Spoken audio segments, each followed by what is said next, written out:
Everybody, welcome back with the Plat. Platypus is the name of today. I'm gonna talk to you about neutral cards. I'm going to give the 5, in my opinion, best neutral cards, and these are kind of just generically pretty good. And of course, the situation you're in will change this list a little bit. Like if you have no AoE on your team, maneuvering fire might be like literally one of the best. That's not one that I'm mentioning. Well, I mentioned it, but that's not one of the 5 that I'm going to talk about today. These are the ones that I find myself picking up pretty much every chaos run, which is the main focus of this, is going to be chaos runs in general. So without further ado, let's jump into it. So number 5, and the one that I think is probably the most controversial on the list, but it is a personal favorite of mine, I love it, is hand-to-hand combat. So hand-to-hand combat does 200% defense-based damage with 2 crystallization. So what I like about this, one, defense-based damage is better than you think. You can see here, it does damage applied as 210% of defense. And this is not just because this card is at 200%.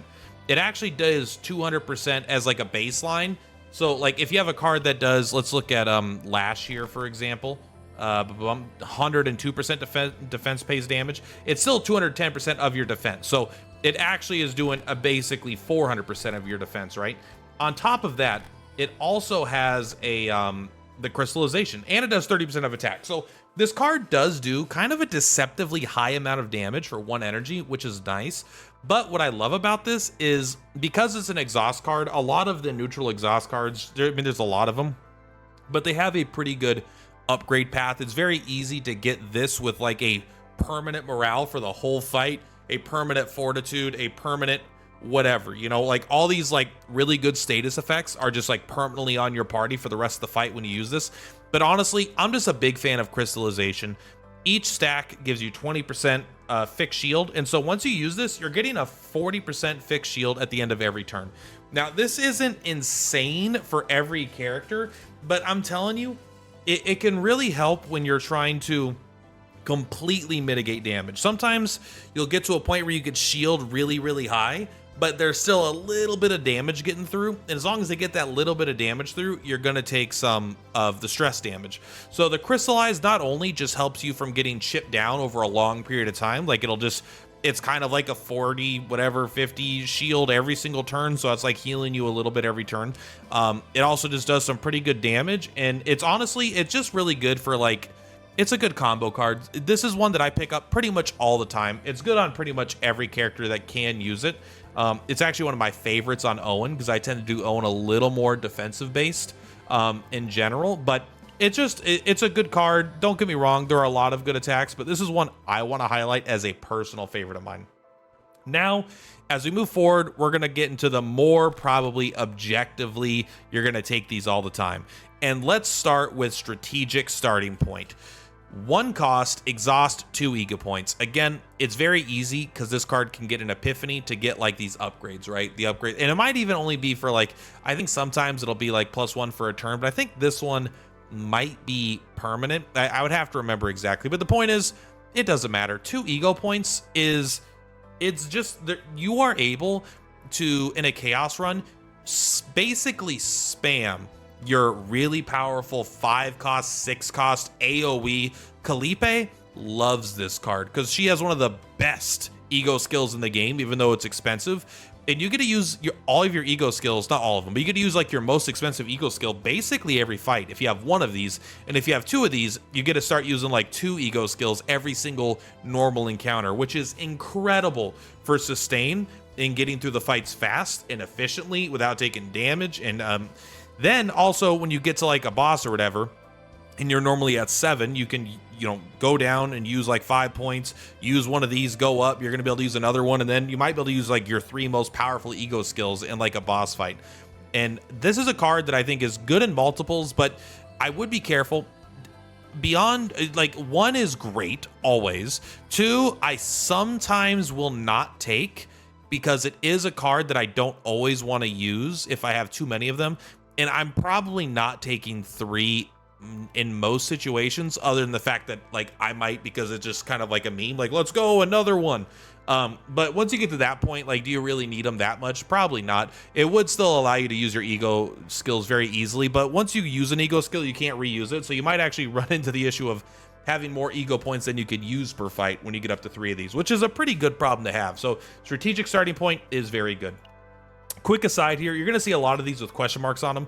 This does not mean I haven't seen them. I may not have them all memorized, but I have seen all these cards, and Game 8 has a list of all of them. So if there's anyone that I forgot, it's one that I would, I just kind of went and checked. Now, number 3, gear bag. You know it, I know it, we all know it. Gear bag is insane. It cost 1, but it is effectively, in probably 80% to 90% of situations, a 0 cost draw 2 unconditional. This has a combo keyword, but this is a different combo keyword than other cards that have combo. Combo typically means if you use the same element, like if a card is a passion card and it has combo on it, it means if the card before this was a passion card, this combo will be active. What this does is when any ally, if you put this on Mika, if this is in your hand, any ally that isn't Mika uses a card, you just use this. You draw 2 and it exhausts. I will say the only time it's annoying is if you don't want to draw 2 and you can't help but not. But I mean, 1 out of 10 times, 1 out of 100 times, I don't know. I don't know if I've ever not wanted to draw from this, but I guess because it is uncontrollable, that could be annoying. But I'm telling you, like, you pick up 5 of these, you feel fine. Like, you're never upset. Maybe 5 is a lot, but like 3, 2, 3, 4, absolutely. Like, I'll take it when it shows up. The only thing preventing me from getting 4 of these is not enough of them showing up in the shop, and I might not have enough money because I want to spend money to remove cards or something, maybe get a rare piece of gear. But I really love spending my money on these kinds of items. Number 4 is actually going to be attack. This is a 0 cost skill. Choose 1 attack card from the draw pile, move it to hand. This card has only 1 bad thing about it, like literally 1, and that it's that it doesn't have haste, right? It's so if you are in a certain fights where you have a limited amount of turns before they take their actions and you want to finish your turn quickly, this is not good in that specific scenario. Outside of that, this is basically copying the best card in your deck, not like literally, because you can't use it and then use attack and then get it again, right? Like, so it doesn't actually duplicate it, but it's like you're twice as likely to have that card all the time, because you either draw the card, or if you draw this first, then you could draw the card. It works so good. I'm bringing up Kalipe too much. She's very good, but it draws her giant heaven thing for free.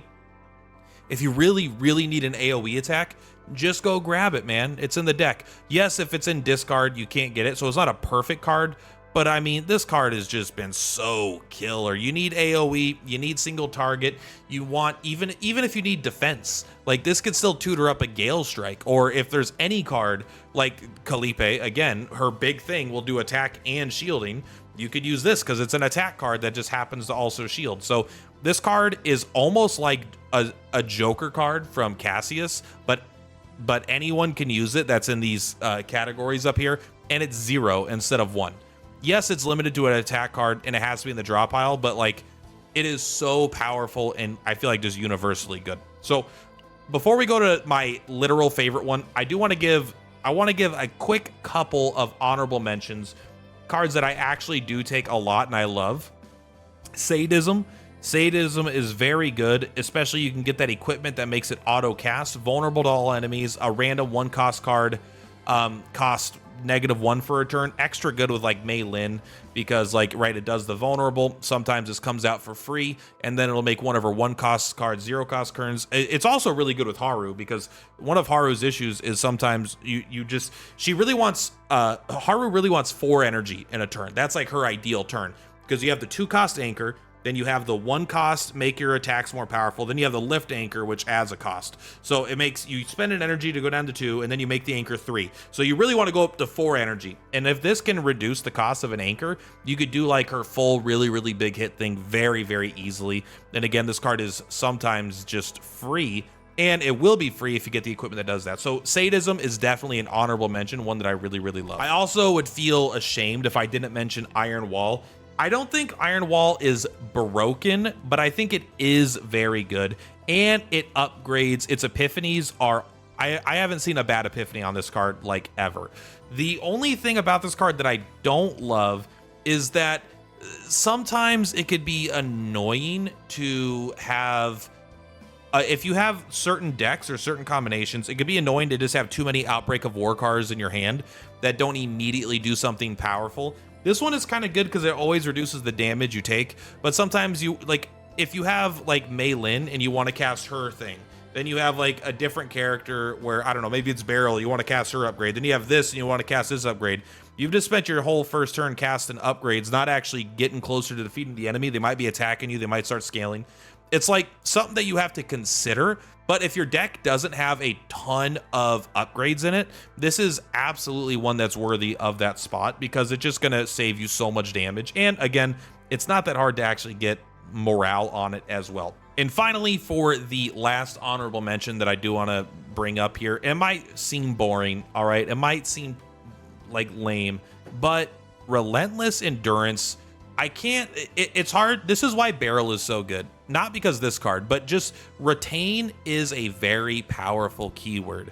Being able to keep a card in hand until the perfect turn to have it means if you have this card in your hand, and you're never in danger of being completely without shield on a big important turn. You just wait, you sit on it until you need it, and it will take up most of your turn, but also it might save you, like, you know, like literally 350% shield of damage, which is a huge shield. So this card I think is a little boring and it reads a little lame, but it actually, because if it didn't have the word retain on it, I'd say this is a dog water card and I wouldn't use it. But with retain, retain is very powerful. I'm telling you, it is so nice to have it exactly when you need it. But I think you guys know where I'm going here. The number one neutral card is Rally, and I don't even think it's close. I think like 999 fights out of 1,000, this is a great card. There's only one fight that I know of in the game where this card is not awesome. And it's awesome for a lot of ways. We'll talk about it. But really quick, let's get the one negative out of the way. There is one enemy called, like, I don't know, it's like the Devourer. It's like this big guy with, he's like an eyeball. And he has like a mechanic called, it's called like Gluttony or something. But it's like when you use an attack card, all your cards get cheaper that turn. And when you use a non-attack card, all your cards get more expensive. That is the one guy that I've ever found that makes this card feel not great, because you want to cast it, but it makes all your other cards more expensive. And you could still play around that by playing this and then doing an attack card, and suddenly you're back on track.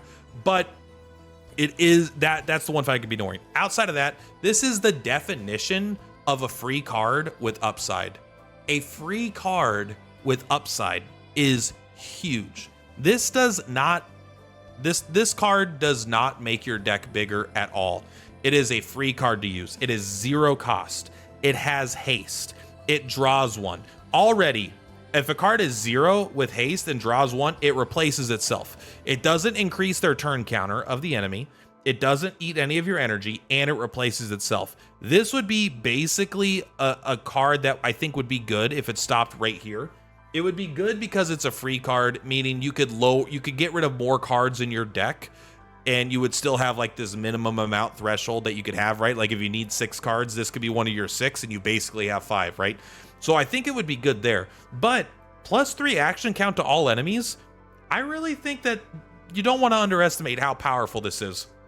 You know how annoying it is when you're playing Mei Lin or you're playing Tressa, and you have like 10 attacks you want to do, or, you know, you'll have 2 attacks, use the thing, get 2 more attacks, use the thing. So you're 1, 2, 3, 4, 5, 6, 7, 8. You'll have like 8 cards you want to use for like 0 energy. And then the enemies all get a chance to attack you before you get to do your defense, or like they'll have a mechanic where if they get to go, they maybe get to go again and then go again. Or if they get their turn, they get a second really powerful turn.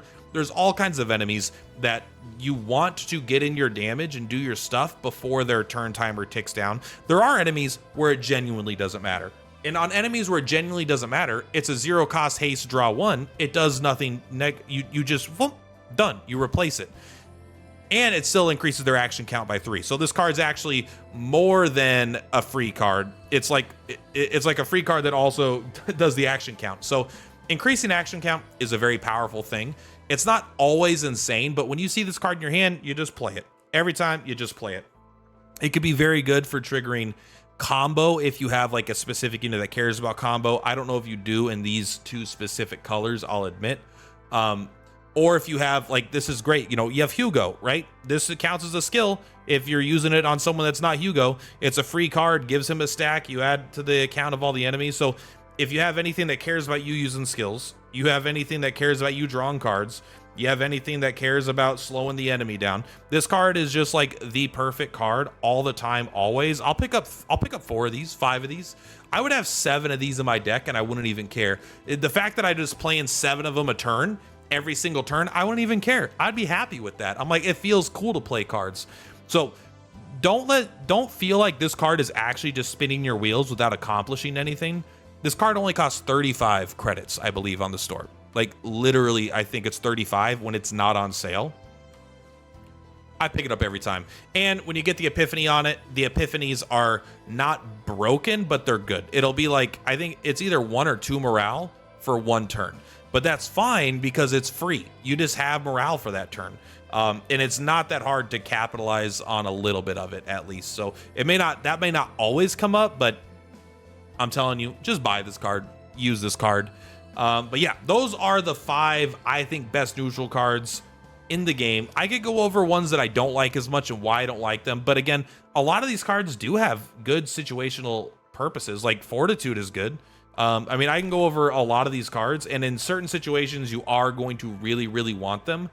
But they're not ones that I want all the time, that I'm always super excited to see. And I'll pass them. Like, even though I really like Sacred Strike, I don't always take Sacred Strike because I don't feel like the 2 tenacity damage is as good as the 2 crystallization. And the 200% damage is probably not as good as the 200% defense-based damage. It really depends on the character. But for the characters that are my defensive ones are the ones that I want this on. You know, I mean, I could go over each and every individual card, right? Quick Shelling's a cool card too. Maneuvering Fire is a cool card. I like Ambush, but they're not cards that I pick up all the time and always want to see.